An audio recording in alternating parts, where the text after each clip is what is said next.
बिस्मिल्लाहिर्रहमानिर्रहीम। वीलो का आगाज इस खबर के साथ कि भारत के अंदर मोदी सरकार की जलालत का अब तक जो है वो सिलसिला जारी है। लोकसभा के अंदर मोदी सरकार को मजीद जो है वो शर्मिंदगी का सामना करना पड़ा है।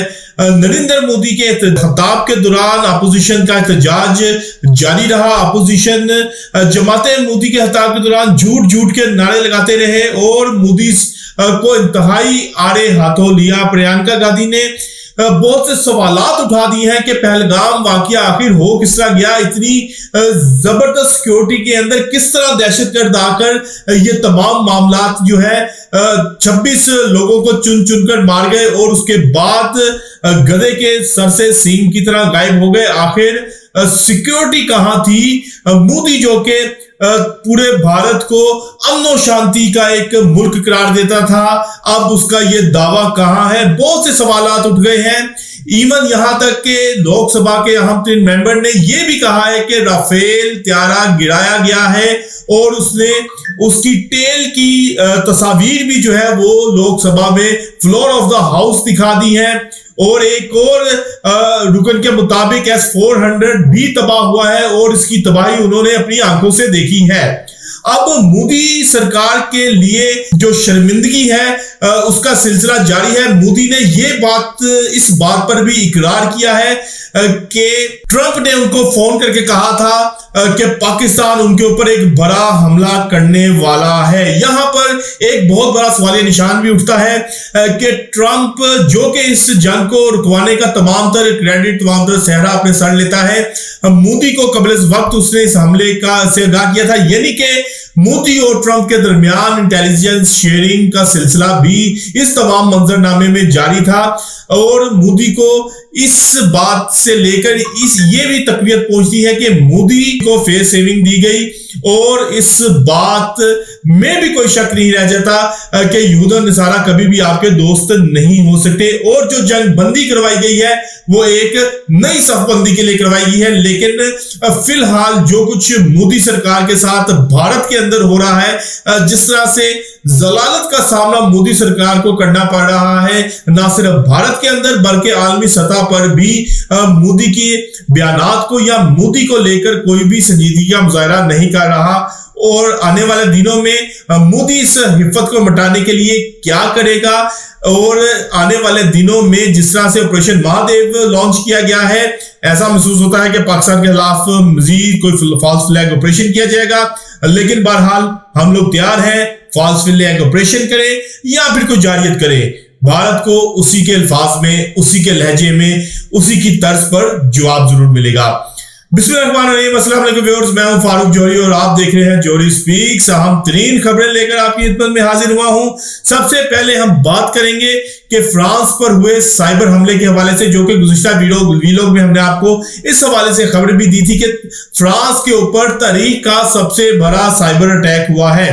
और इस साइबर अटैक के बाद फ्रांसीसी नेवी का बहुत सा अहम तरीन और खुफिया डाटा कंप्रोमाइज हो गया है और इस तमाम तर मामले में बहुत से डाटे को जो है हैक कर लिया गया है और डाटे को खुफिया डाटा तक रसाई हासिल कर ली गई है। अब हमने गुज़िश्ता वीलॉग में आपको बताया था कि फ्रांस के अंदर बड़े पैमाने पर इस हवाले से तहकीकात हो रही है। वह एक आलमी अहम तरीन अदारा है जो कि तमाम चीजों को मॉनिटर करता है। उनके मुताबिक फ्रांस के अंदर जिस तरह से ये तमाम मामलात हुए हैं, अब फ्रांस की इब्तदाई तहकीकात के मुताबिक इस तमाम जो हैकिंग का कुड़ा है वो इसराइल तक जाकर मिल रहा है। कुड़ा इसराइल तक मिल रहा है। उसकी वजह क्या है?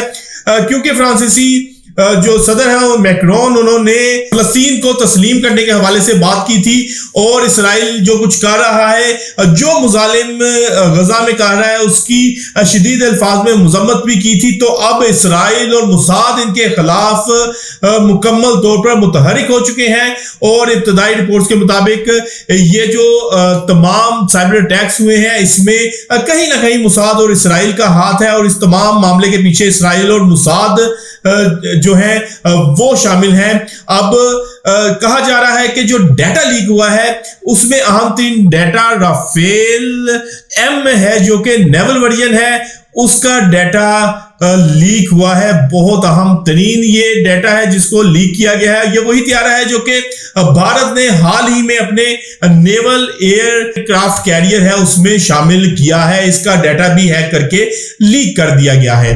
दूसरी जानिब हमेशा की तरह गजा के हवाले से बात करूंगा कि गजा में आलमी जरीदे के रिपोर्ट के मुताबिक भूख और अफलास का राज है। भूख और अफलास से फलस्तीनी शहीद हो रहे हैं। और इस आलमी जरीदे की रिपोर्ट के मुताबिक अगर अब इस तमाम सूरत हाल में गजा की नाकाबंदी को ना तोड़ा गया तो रवां हफ्ते में भूख से शहीद होने वालों की तादाद हजारों में पहुंच जाएगी।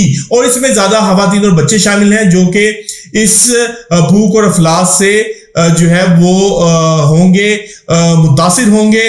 और इसके बाद अगर यही नाकाबंदी जारी रही तो जहां इसराइल जुल्म और बर्बरियत के बाद लोग शहीद हो रहे हैं वहां पर अब भूख से भी लोगों की शहादतों का जो सिलसिला है उसमें तेजी आ सकती है।